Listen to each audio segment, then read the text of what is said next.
Morning and welcome back to the channel. I hope that everybody is doing well today. Today is a little different. I just want to hop on here. This is not scripted. There's nothing. I just want to kind of get on here and talk like I would if you were sitting across the table from me and we were having coffee together. I want to talk about Lindsay Clancy case a little bit more. I've posted 2 videos already and a lot of it was really thought out and meticulous. I tried to be very cautious with what I was saying, and still I upset, I think, both parties. My goal was never to, make anyone upset or cause any division. And so I just want to get on here and kind of clarify some things and just talk some things out. A lot of people that have messaged me, they're upset with what I said from a couple different perspectives. Either one, I'm not recognizing her mental health state and she should not be held accountable. And then the other one saying, how dare you relate with somebody so cold-blooded and awful? Don't normalize this type of behavior. And so, well, first of all, you're never going to please everybody all the time. And I honestly, I really can see it from both perspectives. I never wanted it to be divisive. Really, I just wanted to have a conversation in hopes that we could maybe learn and grow from and maybe understand. I'm still very hurt by the whole thing. It's very upsetting as a mom and as a nurse. But yeah, so I wanted to say, one, I don't think it's black and white, right? I think everyone's pick a side. She's mentally ill and unwell and she deserves, better mental health care. And the other side is she's a cold-blooded murderer. She deserves to be punished accordingly. I personally do not think it's that black and white. And it's okay if we don't see eye to eye 100% on our opinions.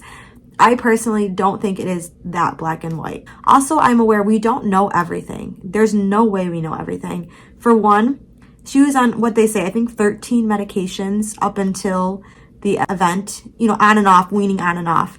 And we're not talking Zoloft, Celexa, hydroxyzine, those more common medications that we see with anxiety and depression. She was on some kind of heavy duty agents, a lot actually. Seroquel, amitriptyline, Remeron, trazodone, Prozac. Who's on Prozac still? She was definitely on some heavy duty meds. I don't know what she was on, in the event. They said only 3 medications at the time that she did the killing. But she was definitely on and off a lot going up until the event. And so for me, in my experience working in healthcare, that tells me that she had more than generalized anxiety disorder. I have generalized anxiety disorder. And not to say that there's not variations of presentation and variations of treatment, but all of those medications, there was more going on. We're not getting everything. I know that they said she wasn't, officially diagnosed with postpartum depression or postpartum psychosis. From what we know now, I don't see how. I don't see how she wasn't diagnosed with postpartum depression. She clearly had the signs. And also she was seeking help. To me, that stands out as different than the other cases that we know. Because like I was saying in my previous videos, with these type of heinous crimes, mental health is a component. There's no way she was mentally well. And it's by no means an excuse for the behavior. Someone said it in the comment section. It's more of an explanation. And that I definitely understand. It's trying to explain how or why. But she was seeking help, and that definitely separates her from a lot of the other criminals that had these underlying mental health disorders and did these other heinous crimes. I mean, she was really reaching out for help. She was, in an outpatient treatment plan. She was doing inpatient treatment. She was cycling through all of these medications. She was journaling. She had opened up to her husband about some thoughts that she was having. They said back in December, she had thoughts of harming her children. And then she was also having some suicidal ideation. And so she was saying these things, and she was acknowledging that she had a problem. So that's unique. That is unique. And I think that we should recognize that. Again, I'm not saying she deserves to run free and run a daycare, but I am saying that I think she was very mentally unwell, and she still is very mentally unwell. I don't know what I think as far as going forward, what I think is the right thing to do. Obviously, she's going to need a lot of health care, being that she sustained significant injuries, and she obviously needs a lot of mental health care. From there, I really don't know. And I'm thankful that I'm not in the position. I think more information will come out and hopefully will make the understanding and decision-making process a little bit easier. But this circumstance is unique. She was trying to get help. And that doesn't mean I'm okay with what happened. I fucking hate what happened. It's horrible. More than anything, children are the most vulnerable population. I love my children more than anything in this world. I would die for my children every day. So to understand that a mother, the person that's supposed to protect her kids, would do something like this, it's really hard to understand. But all of the signs point to mental illness. Again, I'm not okay with what happened. I'm not trying to normalize what happened. But we can't shove it under the rug. We have to talk about it, and you have to recognize the red flags and what went wrong. And I'm also not blaming the healthcare professionals, but maybe there are people that dropped the ball on her. Obviously, she was more mentally unwell than they thought, or they would not have released her from the hospital, and she wouldn't have done these crimes. I'm sure no one was anticipating that. So somebody missed something. I think there is more to it, and it is heart-wrenching, and I'm not okay with what happened. I'm not. More than anything, my heart is broken for those babies that lost their life. I just don't think she was mentally well. I don't think she's there. She's not. Something is missing. Something snapped.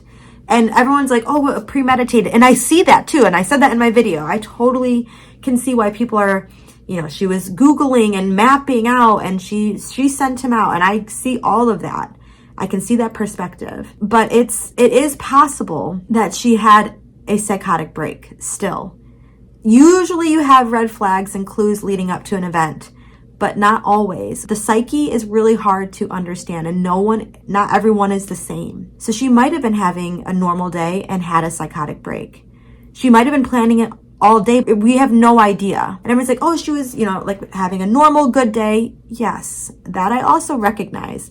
But we also know that sometimes patients will get this kind of euphoric energy, have really good days before they do something like unalive themselves, right? We've seen that with Twitch just recently. He seemed very happy. Nothing makes sense with that. He seemed extremely happy and well, and yet he took his own life. So that's all I'm going to say on this. I don't think it's black and white. Don't come at me. I think we need more details. We don't know everything. There's no way that we know everything. There's a lot of stuff that's still not adding up. But from what we do know and what we can see, I do think it was psychotic break of some sort. The people that know her the most, her husband, her family, her colleagues, are all speaking out saying that this was out of character and that she was a kind person. To me, that says, yeah, likely she had a psychotic break. And all of the events leading up to it also support that. I still don't know what that means. It's a really, really hard, sticky gray spot. Does she go to some mental health facility? I don't think she should be out roaming free. I don't. I think she's unsafe.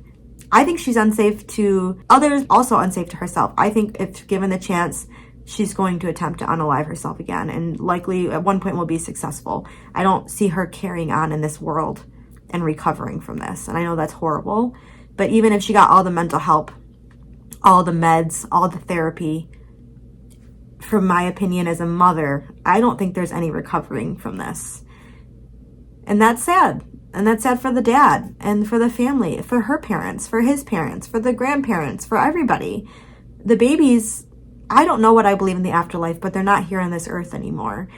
And now the people that, like, oh my God, the husband, right? The father, the people that have to suffer through this. I don't think Lindsay will ever be able to recover. I don't think you could I just don't think so. And so the whole case to me is sad. And I don't like what happened. And I'm not trying to normalize what happened. That's it.